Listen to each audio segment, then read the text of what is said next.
Okay, hello guys. सो आता आपलं scalar and vector लेसनमध्ये चालू आहे प्रोडक्ट ऑफ वेक्टर. ठीक आहे, त्याच्यातला आपण आता पहिला प्रोडक्ट उचललेला आहे डॉट प्रोडक्ट, किंवा तुम्ही लोक त्याला स्केलर प्रोडक्ट म्हणता.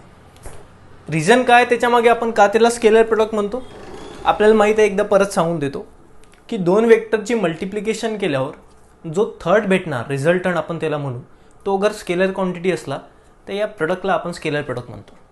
तर एक गोष्ट तर क्लिअर आहे, स्केलर प्रोडक्टचा जो रिझल्ट असतो तो स्केलर असते, म्हणजे त्याला फक्त मॅग्निट्यूड असते, डायरेक्शन नाही.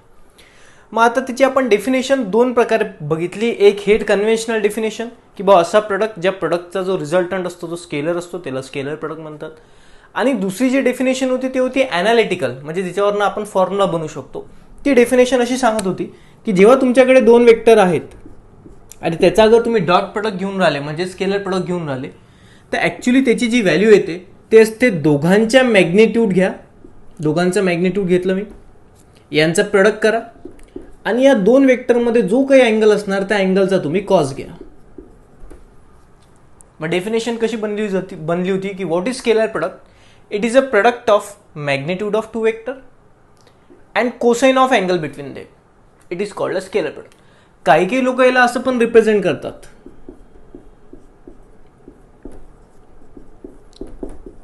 आता आय थिंक असे काल रिप्रेझेंट करतात तुम्हाला माहित आहे, कारण की मॅग्नेट्यूड एखाद्या वेक्टरचं अगर रिप्रेझेंट करायचं आहे तर we have two ways. One is just write the letter ignoring the symbol and the second way is in mod. Why in mod we everybody know. ठीक आहे, तर चलो आता हे डेफिनेशन होती आपली स्केलर प्रोडक्टची. मग त्याच्यात आपण डिफरंट केसेस डिस्कस केल्या. सगळ्यात पहिली केस आपण डिस्कस केली की जेव्हा दोन वेक्टर एकामेकाला परपेंडिक्युलर असतात तेव्हा त्या दोघांचा स्केलर प्रोडक्ट काय असतो? 0 असतो. तुम्हाला सगळ्यांना माहीत आहे. त्याच्यावरनं आपण नोटचा एक पॉईंट पण लिहिला होता की अगर एक वेक्टर आहे आणि त्या वेक्टरचे अगर दोन रेक्टँग्युलर कंपोनंट आहेत आणि या दोन रेक्टँग्युलर कंपोनंटचा अगर तुम्ही स्केलर प्रोडक्ट घेसाल तर तो सुद्धा 0 येते. साध्या भाषेत दोन परपेंडिक्युलर वेक्टरचा स्केलर प्रोडक्ट हा हमेशा 0 येते. तुम्ही डॉट म्हणा. सेकंड केस आपण डिस्कस केली की दोन पॅरलल वेक्टरचा स्केलर प्रोडक्ट काय. थर्ड केस डिस्कस केली की दोन अँटी पॅरलल वेक्टर म्हणजे अपोजिट वेक्टरचा स्केलर प्रोडक्ट काय. आणि फोर्थ केस आपण डिस्कस केली की दोन इक्वल वेक्टरचा स्केलर प्रोडक्ट काय. A² किंवा B² आपला आन्सर होता. आता लास्ट म्हणजे थोडी मोठी आहे पण इम्पॉर्टंट आहे आणि नीट बघा. आता थोडी कॉम्प्लिकेट जाऊ शकते पण आपण आरामात शिकू. आता नेक्स्ट आहे scalar product of vector in terms of the rectangular component. आता पहिले हा रेक्टँग्युलर कंपोनंट काय हा डिस्कस करून टाकू. ऐकल्यासारखं वाटते आपल्याला रेक्टेंगुलर कंपोनेंट, बरोबर. सर जब भी आप किसी वेक्टर को रिजॉल्व करते हो 2 या 3 कंपोनेंट में, अगर वो सारे कंपोनेंट एक मेक को परपेंडिकुलर होंगे, म्यूचुअली परपेंडिकुलर होंगे, तो उन सारे कंपोनेंट का हम लोग बोलते हैं रेक्टेंगुलर कंपोनेंट है. राइट, ये बात तो क्लियर थी. अभी थोड़ा हम रेक्टेंगुलर कंपोनेंट के बारे में डिस्कस करेंगे. मान लो गाइज मेरे पास एक वेक्टर है ए वेक्टर, इसको मैंने दो हिस्सों में डिवाइड किया, एक ये और एक ये. इसको मैं नाम देता हूं AX वेक्टर और इसको नाम देता हूं मैं AY वेक्टर. ठीक है, खाली नाम दिए. इसका अगर वैल्यू आपको निकालना है, मैग्नीट्यूड आपको निकालना है, तो आप प्रोसेस यूज करते हो A cos थीटा. अगर ये थीटा होगा तो इस तरह से आपको पता है, बट अब उसका अभी काम नहीं हमको. मान लो ये AX वेक्टर है और ये AY वेक्टर. अब AX वेक्टर और AY वेक्टर को देखो मैं क्या बोलता हूं, AX और AY वेक्टर ये दोनों जो है वो दोनों एक मेक के ऊपर परपेंडिकुलर है. तो मैं ये बोल सकता हूं कि AX एंड AY वेक्टर जो है वो रेक्टेंगुलर कंपोनेंट है. किसके? Of A vector. A vector के दो बच्चे दो रेक्टेंगुलर कंपोनेंट है. ठीक है, अभी रिप्रेजेंटेशन के ऊपर आते हैं. हम लोगों ने देखा था कि ए वेक्टर जो है इसको हम लोगों ने दो हिस्सों में तोड़ा तो ये आगे. अगर ये दोनों हिस्से अगर हम लोग वापस जोड़ेंगे तो ए ही मिलेगा. तो इसका मतलब ये तो क्लियर है कि ये जो ए वेक्टर है ये किससे मिला हुआ है? AX वेक्टर और AY वेक्टर. ये हम लोग लिखने के लिए ऐसा लिख सकते हैं कि ए जो वेक्टर है ये दोनों का रिजल्टेंट है, इसलिए हम लोग बोलते हैं कि A vector is the AX vector और AY वेक्टर को मिला के बना हुआ है. अब ये तो रिप्रेजेंटेशन था. अगर किसी ने मुझे मैग्नीट्यूड पूछा ए वेक्टर का मैग्नीट्यूड, तो हमारे पास एक फॉर्मूला था, अगर आपको याद होगा तो P² plus twice PQ cos theta plus Q². याद होगा आपको. अभी देखो P और Q ये जो थे ये दो पार्ट थे. ठीक है, अब मुझे बताओ ये जो ए वेक्टर है इसका एक पार्ट कौन है, ए एक्स, तो मैं लेता हूं ए एक्स का square plus twice A X into A Y, X into A Y, यहां पी और यहां पे क्यू नहीं है, अभी यहां पे ए एक्स और ए वाई, ये आप समझ लो, A X square plus twice A X A Y into cos theta plus A Y square. याद है ना आपको, इसी तरह से आता था कुछ, या डायग्राम अब देखो डायग्राम आप मैं एक निकाल के दिखाता हूं, ये हमारे पास पी वेक्टर था और ये हमारे पास क्यू वेक्टर था और इन दोनों का ये रिजल्टेंट था, तो हम लोगों ने फॉर्मूला बनाया था P square plus twice P Q cos theta plus Q square. अब ध्यान रखना ये जो थीटा था ये पी और क्यू में का एंगल था, आर और हॉरिजॉन्टल में का तो अल्फा था, वो अभी जरूरत नहीं है, ठीक है। तो इस तरह से हमने वही फॉर्मूला लिखा, खाली यहाँ पे एक्स ए वाई। अब देख लो अगर ये दोनों रेक्टेंगुलर कंपोनेंट है तो इन दोनों में एंगल कितना होगा 90, और cos 90 होता है 0 और 0 इंटू एनीथिंग बिकम 0, तो हमारा फॉर्मूला आ जाएगा ए का जो ए वेक्टर का जो मैग्नीट्यूड है वो आ जाएगा ए X square plus A Y square. ये हम लोगों ने ऑलरेडी पहले सीखा था। अगर किसी वेक्टर को आप दो कंपोनेंट में तोड़ते हो, दो हिस्सों में तोड़ते हो तो, मगर अगर किसी कंपोनेंट को आप तीन हिस्सों में तोड़ते हो, मान लो 3D है, मैंने ये भी बोला था कि 2D में ये सब होता है और 3D में तीन पार्ट में हम लोग डिवाइड कर सकते हैं। मान लो ये एक्स एक्सिस है, ये वाई एक्सिस है और ये मान लो जेड एक्सिस है, और कोई एक वेक्टर ए है, मान लो ऐसा, ठीक है। अब मैं बोर्ड पे दिखा नहीं सकता, मान लो ये कोई एक वेक्टर है ए वेक्टर। अगर इस ए वेक्टर को मैं तीन हिस्सों में तोड़ा, वो एक हिस्सा आया गया अलोंग एक्स एक्सिस तो एक्स वेक्टर बोला, इस ए वेक्टर का और एक दूसरा पार्ट आया वाई एक्सिस के अलोंग तो मैं इसको ए वाई बोल दूंगा, और एक आया जेड एक्सिस के अलोंग इसको मैं ए जेड बोल दूंगा। Now what is A X A Y और ए जेड, आप लोग अगर ध्यान से देखोगे तो ए वेक्टर के मैंने तीन पार्ट गिरा है, तीन कंपोनेंट गिरा है। फिर से ये बहुत काम का है, पूरा अपना टॉपिक इसी के ऊपर है, ये समझ में आएगा तो ये बहुत इजी से समझ में आएगा। अब मान लो कोई एक ए वेक्टर था, मान लो कोई एक ए वेक्टर था, इस ए वेक्टर को मैंने निकाल के तीन पार्ट में डिवाइड किया, ए X A Y A Z. अब ये तीनों पार्ट देखो एक में के ऊपर परपेंडिकुलर है, तो क्या कहना से कि A X A Y A Z are the component, no doubt, but these are rectangular component, yes I can say. So अभी देखो ये काम का है, A X A Y A Z ये तीनों के तीनों वेक्टर है, these are the rectangular component of A vector, ठीक है। अगर ए वेक्टर से आप लोग तीन लोग बना सकते हो, तो ये तीन लोग फिर से अगर हम लोग कंबाइन कर देंगे, अरे यार ये तीन लोग, अगर ये देखो ए वेक्टर था इससे तीन लोग बने, अगर ये तीन लोग फिर से मैं कंबाइन कर दूंगा तो फिर से ए वेक्टर ही मिलेगा ना। तो मैं लिखने के लिए तो लिख सकता हूं कि हमारा जो ए वेक्टर है इस केस में ये तीन वेक्टर से बना हुआ है, A X A Y A Z. But इसका मैग्नीट्यूड निकालते टाइम हम लोग ये फॉर्मूला नहीं निकालते, इसका मैग्नीट्यूड निकालते टाइम आप लोगों ने ये भी देखा था, अगर दो वेक्टर होंगे और दोनों के दोनों रेक्टेंगुलर कंपोनेंट होंगे तो ये फॉर्मूला, अगर तीन वेक्टर होंगे और तीनों के तीनों रेक्टेंगुलर होंगे तो फॉर्मूला खाली ए X square plus A Y square plus A Z square, खाली आप लोग एक ऐड कर दे दो, बड़ा सिंपल, ठीक है। तो ये देखो ये फॉर्मूले थे रिजल्टेंट निकालने के, मैग्नीट्यूड निकालने के, और ये फॉर्मूला था रिप्रेजेंटेशन का। तो इसी को हम लोग देखो क्या बोलते हैं, कोई एक वेक्टर उनके रेक्टेंगुलर कॉम्पोनेंट में इस तरह से रिप्रेझेंट कर सकते हैं हम लोग। म्हणजे गाईज अगर मला एखाद्या वेक्टरला थोड्या अलग पद्धतीत रिप्रेझेंट करायचं आहे, त्याला त्याच्या रेक्टेंगुलर कंपोनेंटमध्ये रिप्रेझेंट करायचं आहे, तर मी असं रिप्रेझेंट करू शकतो। म्हणजे मी इथं म्हणणार हा जो वेक्टर आहे ए वेक्टर हा त्याच्या रेक्टेंगुलर कंपोनेंटमध्ये रिप्रेझेंट केला आहे, कारण की आपण ऑलरेडी सांगितलं ए एक्स ए वाय आणि ए झेड कोण आहेत रेक्टेंगुलर कंपोनेंट। तर मी या रिप्रेझेंटेशनला म्हणणार की ए वेक्टर हा त्याच्या रेक्टेंगुलर कंपोनेंटमध्ये रिप्रेझेंट केला गेलेला आहे। तसंच या केसमध्ये बघा अगर दोन पार्टमध्ये तोडलं तर हे त्याचे रेक्टेंगुलर कंपोनेंट याचे, तुम्ही म्हणणार हा जो ए वेक्टर आहे त्याच्या रेक्टेंगुलर कंपोनेंटमध्ये रिप्रेझेंट केलेला आहे, ठीक आहे। तर आतापर्यंत आपण काय करत होतो, ए वेक्टर डॉट बी वेक्टर घेत होतो, या दोन वेक्टरचा आपण काय करत होतो स्केलर प्रोडक्ट। आता आपल्याला ए वेक्टर नाही दिलेला, आता आपल्याला त्याचे रेक्टेंगुलर कंपोनेंट दिलेले आहेत आणि बी चे रेक्टेंगुलर कंपोनेंट दिलेले आहेत आणि त्या रेक्टेंगुलर कंपोनेंटचा डॉट प्रोडक्ट करायचा आहे। म्हणजे आता तुम्हाला हेडिंग कळलं असणार की स्केलर प्रोडक्ट घ्यायचा आहे, पण कोणाचा, वेक्टरचाच, पण तो जो वेक्टर आहे हा कसा दिलेला आहे in terms of their rectangular component. Are you getting? आता तुम्हाला नाव जरी कळलं तरी मग तुम्हाला पुढचा टॉपिक हळूहळू कळेल, नाही तर उगाच नाव माहित नाही चाललो आपण शिकत। त्यासाठी मी परत एकदा तुम्हाला बेस पण क्लिअर केला। Understood guys? तो लेट्स सी, तो हमें स्केलर प्रोडक्ट ही लेना है आज भी। बट अभी देखो, लेट मान लो ए वेक्टर जो है वो हमको कुछ इस तरह से दिया हुआ है, A X vector, A Y vector, A Z vector, ठीक है, ये ए वेक्टर हो गया। और एक कोई तो भी वेक्टर है बी वेक्टर, मान लो ये ए वेक्टर होगा और जो वो 3 हिस्सों में डिवाइड किया हुआ है, ये बोल जाओ अभी, ये ए वेक्टर था, इसको मैंने 3 पार्ट में डिवाइड किया। और कोई तो भी एक बी वेक्टर है, दूसरा एक कोई तो भी बी वेक्टर है, उसको भी 3 हिस्सों में डिवाइड किया। एक्स एक्सिस के अलॉन्ग में बी एक्स बोलता हूँ, वाई एक्सिस के अलॉन्ग में बी वाई बोलता हूँ, जेड एक्सिस के अलॉन्ग में बी जेड बोलता हूँ, ठीक है। अब देखो ए X A Y A Z मिला के ये बनता है, तो हम लोग ये तो लिख सकते हैं ए वेक्टर की जो वैल्यू होंगी वो A X vector plus A Y vector plus A Z vector, इस तरह से रिप्रेजेंट कर सकते हैं।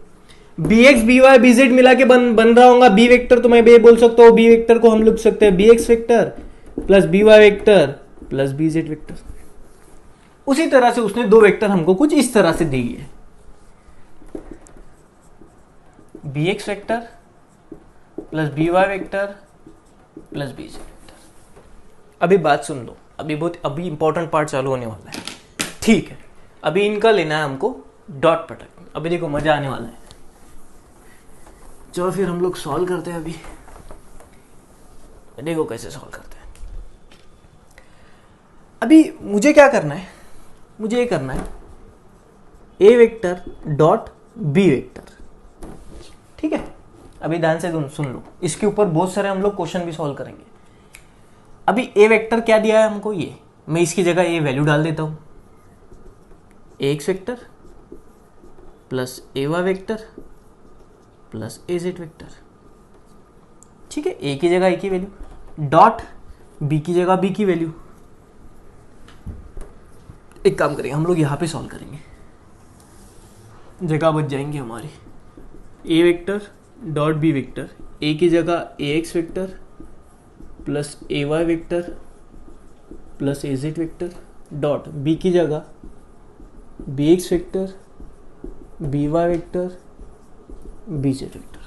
चलो ठीक, यस और नो गाइस, ओके। अभी हम लोग ने यहाँ तक तो लिख दिया। अभी एक और बात, वो बात सुनो, वो बड़ी इंपॉर्टेंट है। वो क्या होता है, अभी हम लोगों ने एक टाइप सुनी थी। अभी देखो कैसे काम में गिरता है हमारा बेसिक। तुम्हें याद है यूनिट वेक्टर हम लोग पढ़े थे, यूनिट वेक्टर आपको याद होगा।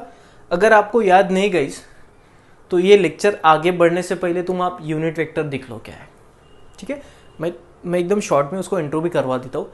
ऐसा वेक्टर जिसका कुछ ना कुछ डायरेक्शन होगा बट उसका मैग्नीट्यूड 1 होगा, उसको हम लोग यूनिट वेक्टर बोलते हैं। वो तो डेफिनेशन आसान थी, बट उसके बाद हम लोग बहुत ही इंपॉर्टेंट बात पढ़े थे कि किसी भी वेक्टर को आप यूनिट वेक्टर में किस तरह से लिखते हो। अब ये आप वहां पे देख लो किस तरह से मैंने पढ़ाया था। तो मान लो अगर आपके पास ए वेक्टर है, इस ए वेक्टर को आप यूनिट वेक्टर में कैसे लिख सकते हो, ए इंटू ए क्या, ये यूनिट वेक्टर है जिसका मैग्नीट्यूड 1 और डायरेक्शन और इसका और उसका सेम। मान लो बी वेक्टर है, इसको आप लोग यूनिट वेक्टर में कैसे लिख सकते हो, बी इंटू बी क्या। ऐसा हम लोग पढ़े थे। अभी देखो हमें आज क्या पढ़ना है, ध्यान से सुनो। मान लो कोई एक ए वेक्टर है जिसको हम लोगों ने 3 हिस्सों में डिवाइड किया, A vector B vector A X vector A Y vector और ए जेड वेक्टर, ठीक है। ये कोई एक ए वेक्टर है, इसको हम लोगों ने 3 हिस्सों में तोड़ा, ए X A Y A Z. अभी ध्यान से सुनो, हम लोगों ने ऐसा तो लिख दिया कि जो ए वेक्टर है इसको हम लोग बोल दिया ए X A Y plus A Z, ठीक है।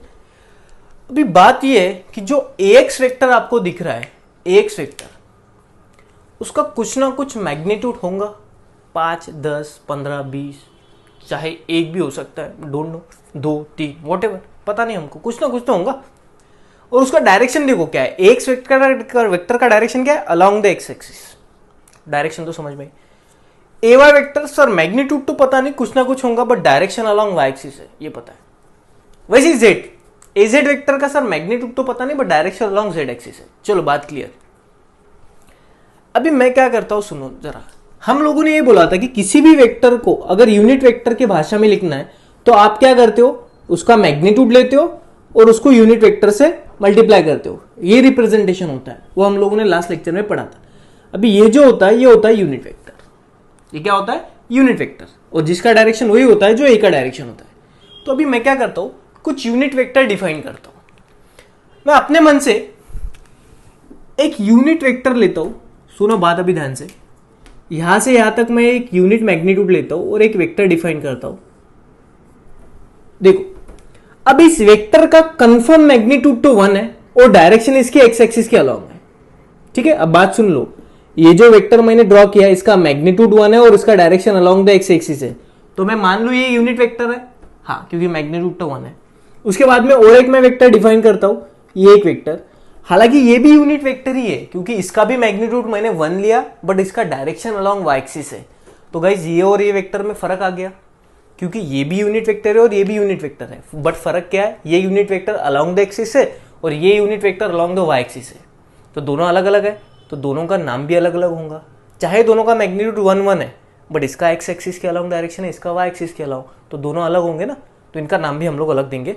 उसी तरह मैं एक और यूनिट वेक्टर जनरेट करता हूं जिसका direction along the Z axis होगा। ये भी यूनिट वेक्टर है, खाली डायरेक्शन बदल दिया। अभी इसके वजह से मैं तीनों को देखो नाम क्या देता हूं, इसको मैं नाम दे देता हूं आई कैप, ये बड़ा इंपॉर्टेंट है, बड़ा इंपॉर्टेंट है आई कैप। इसको मैं नाम दे देता हूं जे कैप और इसको मैं नाम दे देता हूं K cap. Now guys what is I cap, J cap and K cap, that is very important. अभी ध्यान से सुनो, ध्यान से सुनो। आई कैप जो है वो है unit vector, no doubt unit vector ही है, बट अलोंग एक्स एक्सिस। यहां पर मैंने आई कैप का नाम क्लियर कर दिया। जे कैप क्या है गाइस, यूनिट वेक्टर ही है बट अलोंग वाई एक्सिस, और जो के कैप है वो भी यूनिट वेक्टर है अलोंग जेड एक्सिस। ये बात आपके जहन में बिल्कुल फिक्स कर दो।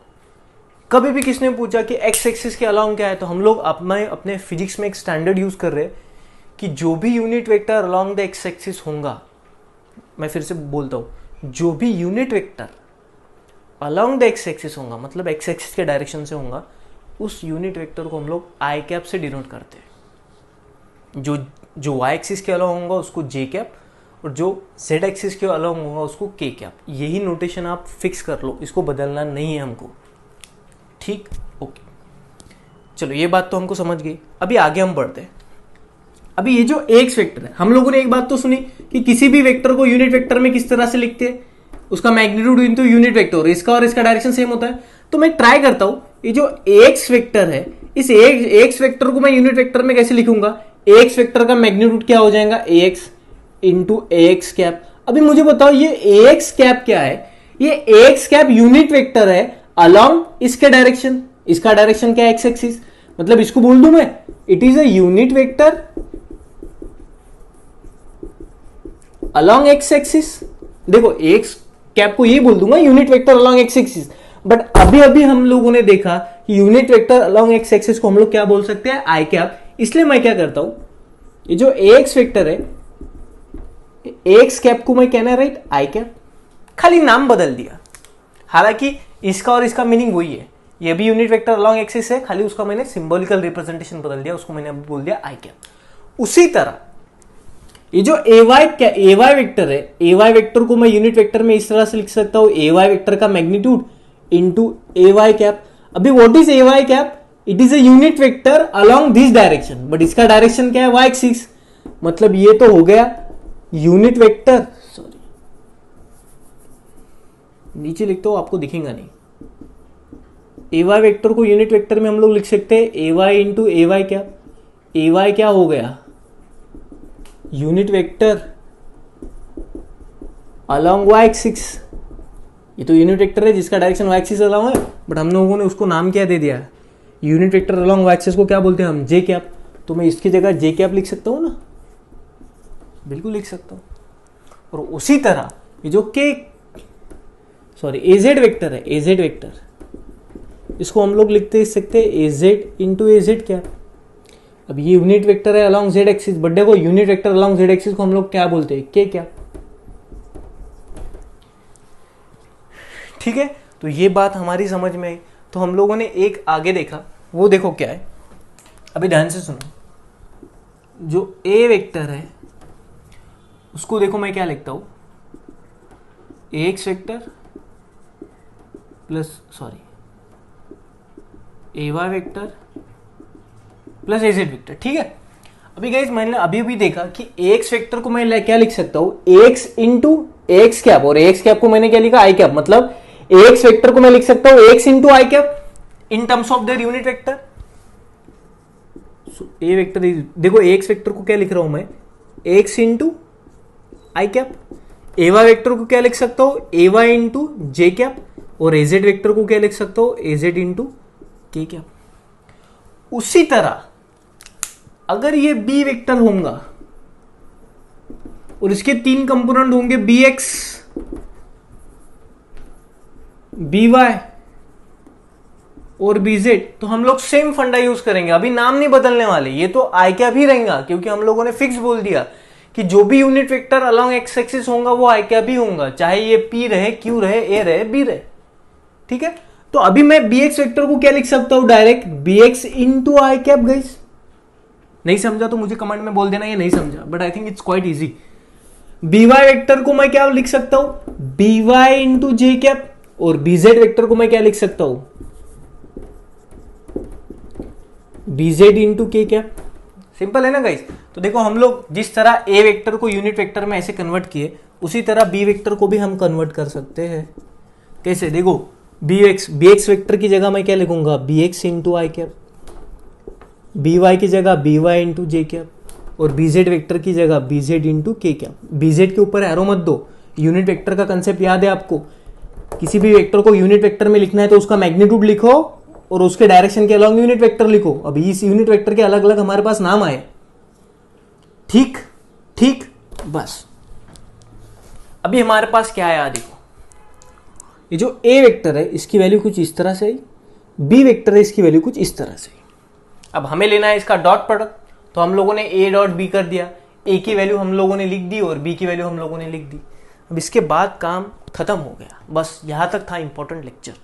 अभी आगे तो मल्टीप्लिकेशन है, बच्चों का खेल है, उसमें भी मजा आने वाला है, देखेंगे हम लोग आराम से करेंगे क्योंकि उसमें थोड़ा चूक होता है। ठीक, चलो अभी उसमें भी मजा आने वाला है। देखो बहुत बड़ा है अभी टॉपिक।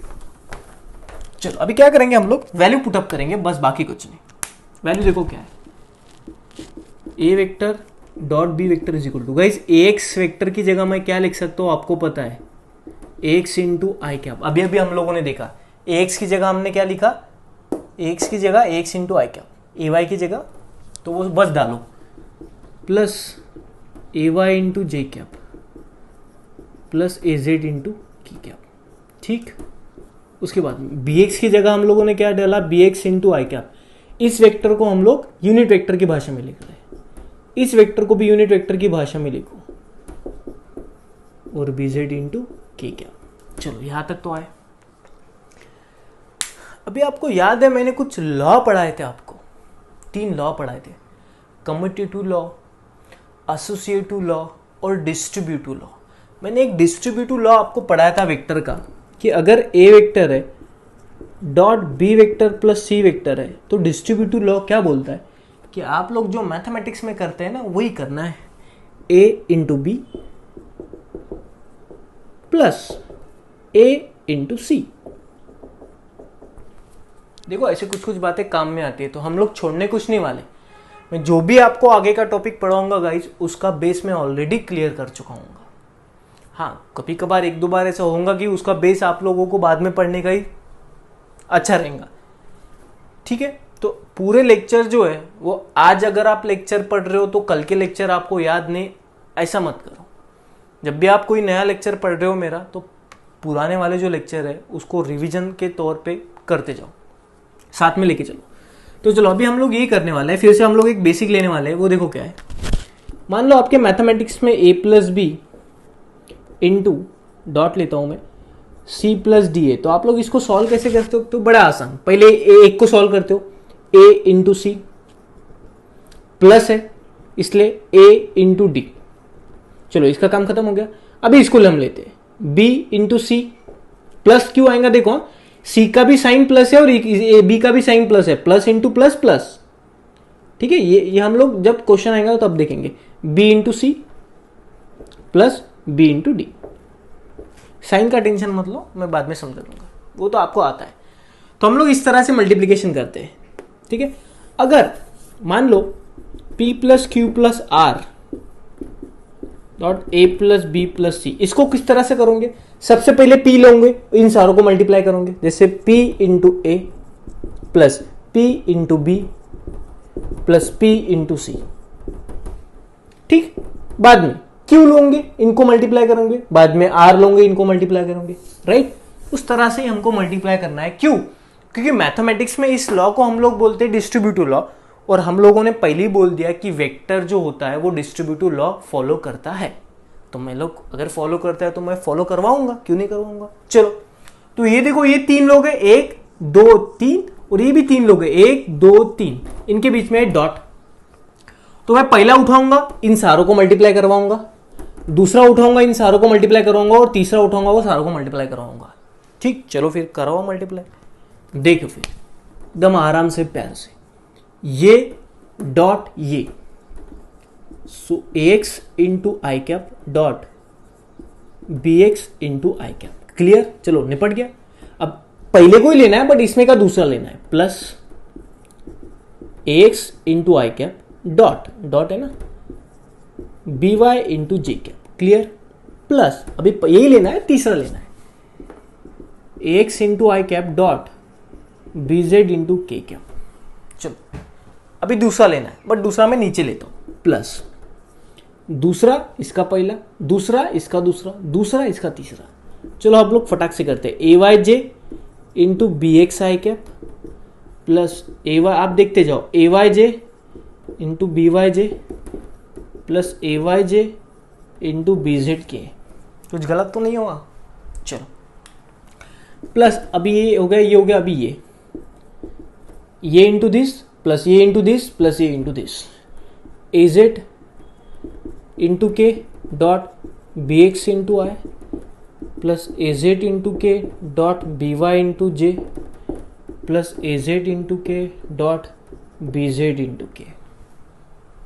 ये अलग अलग नहीं है, ये एक ही टर्म है, मैंने ऐसे ऐसे किया। ठीक, समझे बात को? ओके, अब इसको थोड़ा हम लोग ठीक से अरेंज करके लिख देंगे। ठीक से अरेंज मतलब क्या? देखो 2 इंटू 3 को हम लोग 3 इंटू 2 भी लिख सकते हैं ना, लिख सकते हैं। तो बस देखो क्या करता हूं मैं, ax bx पास में लेता हूं और आई कैप पास में लेता हूं, कुछ फर्क नहीं, हम लोग खाली यहां पे अरेंजमेंट बदल रहे। मैं ax के पास bx लेता हूं और आई कैप डॉट आई कैप करता हूं, चलेगा? ठीक, plus ax by I cap dot J cap, okay, plus ax bz I cap dot K cap. ठीक, मतलब मैग्नीट्यूड मैग्नीट्यूड पास में, यूनिट वेक्टर पास में। ओके, यहां पे ए वाई बी एक्स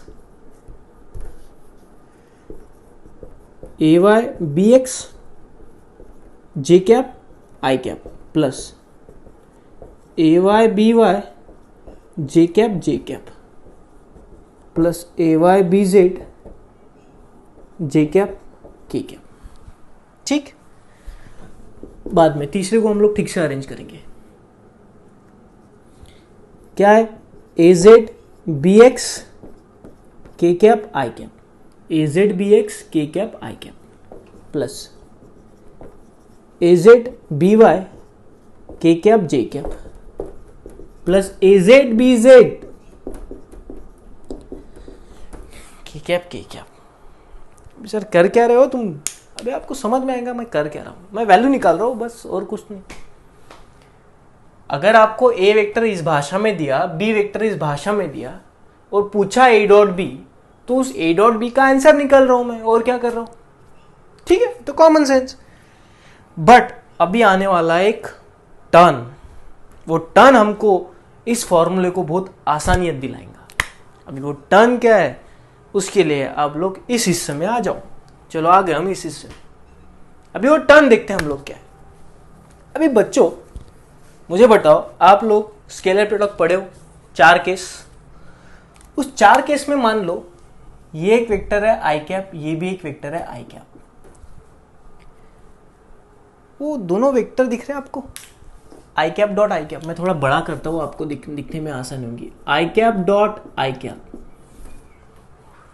ध्यान से देखो, 2 वेक्टर का डॉट प्रोडक्ट दिख रहा है आपको। 2 वेक्टर का जब आपको डॉट प्रोडक्ट निकालना है तो डेफिनेशन क्या बोलती है, पहले का मैग्नीट्यूड, अरे सर ये तो यूनिट वेक्टर है, इसका मैग्नीट्यूड 1 है, इनटू दूसरे का मैग्नीट्यूड, सर ये भी तो यूनिट वेक्टर है, into cos of angle between them. अभी मुझे बताओ, ये आई कैप है एक्स एक्सिस के अलाउंग, दूसरा भी आई कैप एक्स एक्सिस के अलाउंग ही होगा ना, क्योंकि मैंने बोला जो भी वेक्टर एक्स एक्सिस के अलाउंग होता है यूनिट वेक्टर, उसको आई कैप ही बोलते हैं। अब ये दोनों आई कैप है तो दोनों का डायरेक्शन एक्स एक्सिस के अलाउंग ही होगा ना, ये भी आई कैप और ये भी आई कैप, तो बोलो दोनों ये तो इक्वल वेक्टर है। इक्वल वेक्टर है, चलो इक्वल वेक्टर नहीं मानते तो दोनों का डायरेक्शन तो सेम है। डायरेक्शन सेम है तो मुझे बताओ थीटा कितना होगा, 0, और कॉस 0 कितना होता है, 1। कॉस 0 कितना होता है, 1 इंटू 1 1, 1 इंटू 1 1। इसका मतलब आई कैप डॉट आई कैप की वैल्यू कितनी आई, 1। तो यहां पे लिख देता हूं मैं, यहां पे लिख देता हूं आई कैप डॉट आई कैप की वैल्यू कितनी हो गई, 1। या आप इक्वल वेक्टर ट्राई कर सकते हो, उसमें भी आंसर आपका 1 ही आएगा। उसके बाद मैं देखता हूं आई कैप डॉट जे कैप की क्या आती है वैल्यू।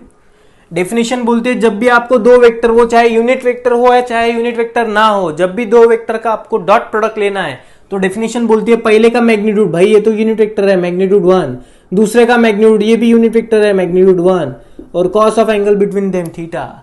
बोलो आई कैप किस तरह से दिखता है, अलोंग एक्स एक्सिस। बोलो जे कैप किस तरह से दिखता है, अलोंग वाई एक्सिस। बोलो दोनों में का एंगल कितना है, सर 90।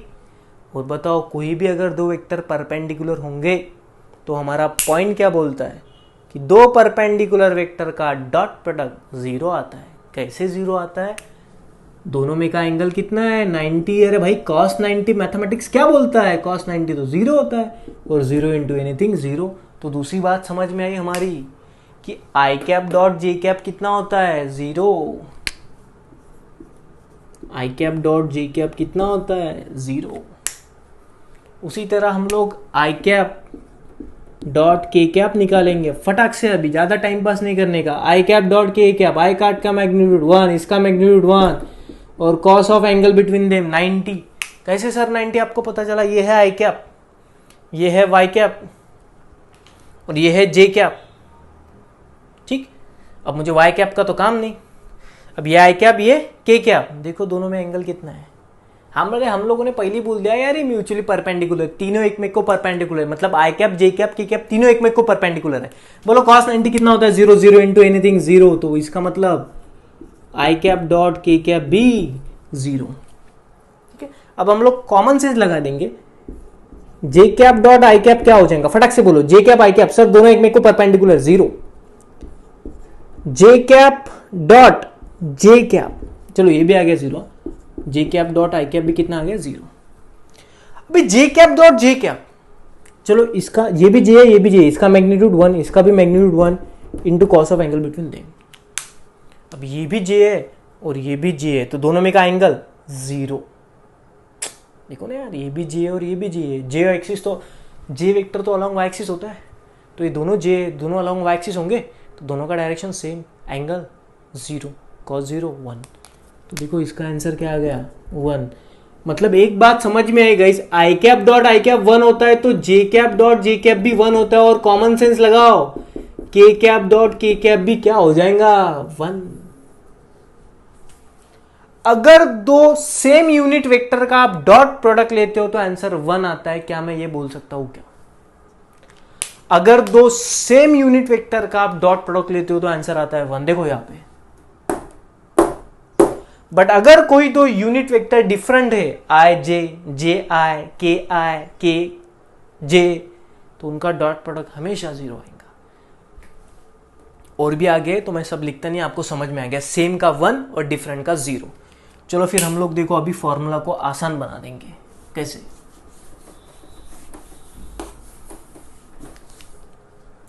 आ जाओ, यहां पे आ जाओ। देखो ये हमारी वैल्यू है, अब इस वैल्यू को हम लोग छोटा करने वाले हैं। कैसे? एक्स तो कुछ एक वैल्यू होंगे क्योंकि मैग्नीट्यूड होता है, बी एक्स भी कुछ ना कुछ मैग्नीट्यूड होता है। बट यहाँ पे देखो आई कैप डॉट आई कैप, आपको एक सेकंड में दिख रहा है क्या? देखने दो। आई कैप डॉट आई, गाइस ये दिख रहा है ना? ये तो मैं थोड़ा बड़ा लिखता हूँ ये वाला term, I cap dot I cap, ये है I cap dot J cap, और ये है I cap dot K cap. तो गाइस अभी मुझे बताओ, आई कैप डॉट आई कैप की जगह क्या आ जाएगा? 1। आई कैप डॉट जे, दो अलग अलग वेक्टर है, I cap dot J cap, sir इसकी जगह वैल्यू आ जाएंगी 0। I cap dot K cap अलग अलग वेक्टर है, इसकी जगह वैल्यू आ जाएंगी 0। आपको नहीं आता तो करके देखो, आंसर 0 ही आएगा। जे कैप डॉट आई कैप, इसका भी आंसर 0। जे कैप डॉट जे कैप, हाँ ये आ जाएगा 1। जे कैप डॉट के कैप, ये भी आ जाएगा 0, ये भी आ जाएगा 0, ये भी आ जाएगा 0। बट के कैप डॉट के कैप क्या आ जाएगा? 1। मतलब देखो गाइस, अगर आई कैप डॉट जे कैप की वैल्यू 0 है और 0 इंटू एनीथिंग 0, ठीक। आई कैप डॉट के कैप की वैल्यू 0, 0 इंटू एनीथिंग 0, तो यहां पे 0, यहां पे 0। अरे भाई इसका भी वैल्यू 0 है, 0 इंटू एनीथिंग 0। देखो कितना टर्म छोटे हो रहे हैं। हाँ, ए वाई इंटू बी वाई, जे कैप डॉट जे कैप की वैल्यू कितना है? 1, तो इसकी जगह मैं खाली 1 लिखता हूं और 1 को किससे भी मल्टीप्लाई करो आपको वही टर्म मिलती है, ठीक। J cap dot I cap 0, 0 into anything 0। K cap dot I cap 0, 0 into anything 0, ये भी 0। इसका वैल्यू 1 है तो खाली मैं 1 लिख देता हूं, और 1 into anything anything. I cap dot I cap की वैल्यू 1, 1 इंटू एनीथिंग एनीथिंग। मतलब खाली देखो बचे क्या?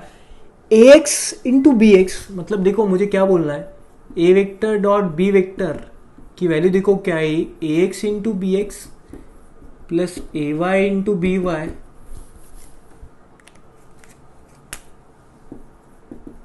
X into B X plus A Y into B Y plus A Z into B Z. अभी ये तो याद रखने के लिए बड़ा आसान है, इसके ऊपर क्वेश्चन भी सॉल्व करेंगे, डोंट वरी। समझ में आई गाइस? तो देखो बेस पक्का रहा तो इस तरह से हम लोग सिंप्लीफाई कर सकते हैं बातों को। अभी इतना बड़ा फॉर्मूला तो याद रखना बहुत डिफिकल्ट था, बट हम लोगों ने थोड़ा ट्रिक लगा दिया, कंसेप्ट लगा दिया, सॉल्व किया, सिंप्लीफाई किया, तो आंसर देखो क्या आया। इसका मतलब ये है कि जब भी आपको ए और बी वेक्टर इस तरह से दिए गए हुए हो, इस तरह से, और उनका अगर डॉट प्रोडक्ट किसी ने पूछा तो आपके सामने आंसर है A X into B X plus A Y into B Y plus A Z into B Z, that's it. अभी इसके ऊपर एक क्वेश्चन ले लेता हूं ताकि आपको समझ में आएगा। किसी एग्जाम में पूछा गया था ये क्वेश्चन, मान लो if A vector is equal to 2i plus 3j plus 4k, B vector is equal to I cap plus 2j cap plus 5k cap. ऐसा क्वेश्चन पूछा, find A vector dot B vector. अभी एक question पूछा तो हम लोग देखेंगे कि यार ये जो ए वेक्टर है इसको इस तरह से दिया गया हुआ है और जो बी वेक्टर है इसको इस तरह से दिया गया हुआ है। हम लोगों को एक बात पता है कि ए वेक्टर को देखो हम लोग इस तरह से लिखते हैं, ठीक है। उसके बाद में हम लोग इसको यूनिट वेक्टर में कन्वर्ट किया। अभी देखो सुनो मेरी बात, ये जो ए वेक्टर है मैंने लिखा ए एक्स इंटू आई कैप। अभी ए एक्स क्या था? कुछ ना कुछ वैल्यू होंगी, वैल्यू मान लो यहाँ पे 3 है। ए वाई क्या था? कुछ ना कुछ वैल्यू था, मान लो 4 है। और ए जेड क्या था? कुछ ना कुछ वैल्यू मान लो 7 है। तो देखो अगर वैल्यू डालने के बाद ये कुछ इस तरह से दिख रहा है, उसी तरह बी वेक्टर, बी एक्स कुछ ना कुछ वैल्यू है, बी वाई कुछ ना कुछ वैल्यू है और बी जेड कुछ ना कुछ वैल्यू है। वैल्यू डालने के बाद तो ये कुछ इस तरह से दिख रहा है। तो गाइज जो आई का कोएफिशिएंट होता है वो मे बी ए एक्स होगा, जो जे का है कोएफिशिएंट वो ए वाई होगा, और जो के का है वो क्या होगा? ए जेड। उसी तरह बी वेक्टर में जो आई का कोएफिशिएंट है वो बी एक्स होगा, जे का जो है वो बी वाई होगा और के का जो है वो बी जेड होगा। और हमको क्या निकालना है, A vector dot B vector. तो हमारे पास आसान सा फॉर्मूला है A X into B X plus A Y into B Y plus A Z into B Z. तो गाइज बताओ ए एक्स और बी एक्स क्या है। सर ए एक्स तो आई का कोएफिशिएंट है मतलब 2, बी एक्स कितना है आई का, यहां पे कोएफिशिएंट कोई नहीं मतलब कौन है 1 प्लस 3 इंटू 2, ठीक है ना, 3 इंटू 2 प्लस 4 इंटू 5, ये ए जेड ये बी जेड। तो आंसर क्या आ जाएगा 2 इंटू 1 2 प्लस 3 इंटू 2 6 प्लस 5 4 जा 20। तो ये बन गया 28। तो देखो आपका आंसर क्या है 28। ओके, तो ये ऐसे है। अभी देखो एक बात ध्यान में रखो, हाँ, आई का कोएफिशिएंट जो होता है वो ए एक्स ही कहलाएगा, जे का कोएफिशिएंट ए वाई और के का कोएफिशिएंट ए जेड। कभी कभार वो आपको पलट देते हैं, कभी देखो क्वेश्चन क्या पूछ देते हैं, कभी बदल देते हैं, कभी बोलते हैं 3j cap plus 2i cap plus 5k cap, और ये बोल दिया उन्होंने 2i cap plus 3j cap plus 5k cap. अब आप लोग घाई घाई में क्या कर देते हो, ए वेक्टर डॉट बी वेक्टर, घाई घाई देखो आपकी ए x B X plus A Y B Y plus A Z B Z. Formula तो ठीक से लिख दिया आपने, बट आपकी घाई घाई में गलती क्या हो जाती है, अब इसको इससे और इसको इससे मल्टीप्लाई करते हो, गलत।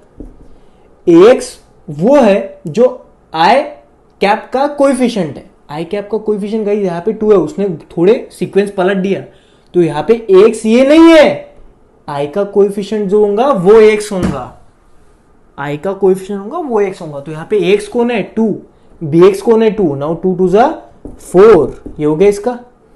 ए वाई बी वाई, ए वाई कौन है जे का कोएफिशिएंट 3, जे का कोएफिशिएंट 3, तो 3 3 जा 9 plus A Z B Z, के का 5 5 जा 25। इसको आप ऐड करके आंसर निकाल सकते हो। तो ये बात जरा ध्यान से रखो, क्लियर, पक्का क्लियर। ओके, सपोज कभी क्वेश्चन आपको ऐसा पूछ दिया, एक और क्वेश्चन लेते हैं हम लोग, क्योंकि हम लोगों के सारे डाउट क्लियर होने को ना। ए वेक्टर दे दिया सपोज उसने 2i cap plus 3j cap, और जो बी वेक्टर दिया उसने वो दिया 3j कैप, सॉरी हाँ 3j cap plus 2k cap. अब इसमें आप थोड़ा कंफ्यूज हो जाते हो कि अब ये क्वेश्चन कैसे सॉल्व करने का, आसान, बिल्कुल कंफ्यूजन का पार्ट ही नहीं।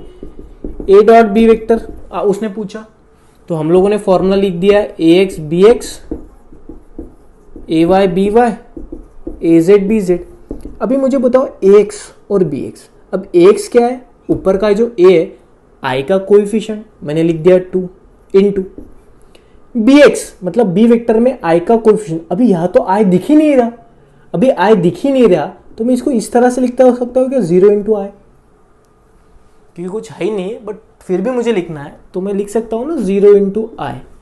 बोलो आई का कोएफिशिएंट कितना है 0, मतलब मुझे ये बोलना है कि अगर बी वेक्टर में आई कंपोनेंट दिख ही नहीं रहा, आई कैप दिख ही नहीं रहा, तो उसका कंपोनेंट क्या हो जाएगा 0 plus A Y B Y, Y मतलब जे का कोएफिशिएंट है 3, यहाँ पे बी वाई में जे का coefficient 3 plus A Z B Z. अभी मुझे बताओ ए वेक्टर में तो जेड है ही नहीं, तो जेड है ही नहीं तो 0, बी वेक्टर में जेड मतलब के कैप ना, ए वेक्टर में तो के कैप था ही नहीं, बी वेक्टर में के कैप का कोएफिशिएंट 2 है, तो 2 इंटू 0 0, 3 3 जा 9, 0 इंटू 2 0, तो आंसर आ जाएगा आपका 9। और भी बहुत सारे सवाल है, मैं तो बस एक टॉपिक समझाने के लिए बोल दिया आपको क्यों इंपॉर्टेंट है। ठीक है गाइस, तो ये था हमारा scalar product in terms of their rectangular component. तो देखो कितना काम का है, इसलिए आपको पिछला सब कुछ नॉलेज होने को होना, तब जाके बाद में बातें आपको समझती है। तो ये सारा आपको क्लियर हो गया होगा, आई होप सो। अगर कोई भी डिफ़िकल्टी है इस टॉपिक में, ये बहुत ज़्यादा काम का टॉपिक है, आपको कुछ भी डिफ़िकल्टी होती है तो मुझे प्लीज़ पूछो, वो दबा के मत रखो। कुछ भी डिफ़िकल्टी है मन में दबा के मत रखो, क्योंकि इस टॉपिक के ऊपर बहुत सारे क्वेश्चन आते हैं 11th पॉइंट ऑफ व्यू से। जो बच्चे अभी 11th में नए बच्चे, उनको बहुत ज़्यादा काम में आने वाला है ये 12th में। जब आप 12th में चले जाओगे तो ये टॉपिक आपको आसान लगने आते हैं, और एंट्रेंस एग्जाम में भी क्वेश्चन पूछे जाते हैं। ओके, उसके बाद और एक बात, ये तो फिजिक्स का टॉपिक चल रहा है, बट आपको मैथमेटिक्स में भी वेक्टर नाम का लेसन है। मैथमेटिक्स में, उसमें भी आप मैं यही पढ़ाने वाला हूँ। तो आपके एक साथ दो दो लेसन हो रहे हैं ऐसा समझ लो। फिजिक्स में भी वेक्टर है और मैथ्स में भी वेक्टर है, तो साथ साथ में हम लोग दो दो लेसन कर रहे हैं। मैथ्स में थोड़ा अलग वे से हम लोग पढ़ेंगे तो मतलब बट बेस तो हमारा पक्का हो रहा है। ठीक है, थैंक यू सो मच।